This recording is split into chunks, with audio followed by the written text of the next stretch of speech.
করব সর্ষে ইলিশ, তার জন্য মাছের মধ্যে লবণ আর হলুদটা মাখিয়ে নিয়েছি। এবার মধ্যে তেলও গরম বসিয়ে দিয়েছি। এবার মাছগুলো হালকা করে ভেজে নেব।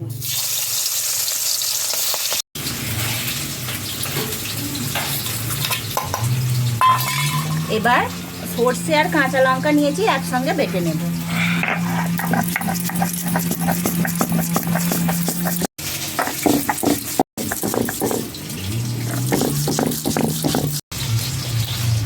বাটা হয়ে গেছে, তুলে নেব।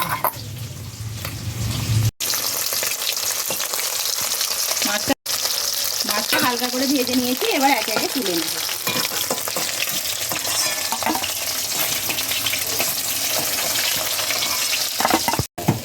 এবার এই তেলের মধ্যে দিয়ে দেব কয়েকটা চিড়ে রাখা কাঁচা লঙ্কা আর কালো জিরে।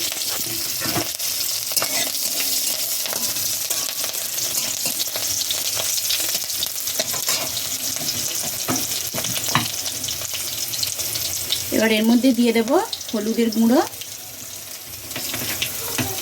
স্বাদ মতো নুন আর বেটে রাখা সর্ষে আর কাঁচা লঙ্কা।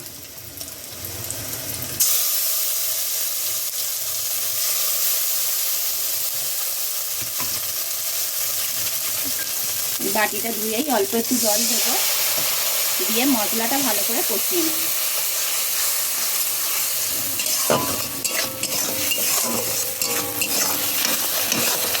হয়ে গেছে, এবার স্বাদ মতো জল দিয়ে দেবো।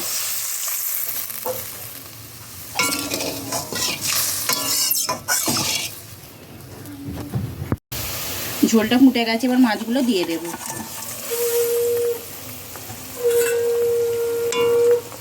দিয়ে 5 মিনিট ফুটিয়ে নেব।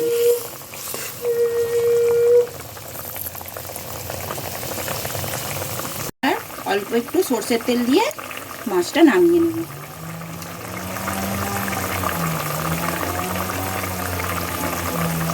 এবার এটা নামিয়ে নেব। আমার একদম রেডি।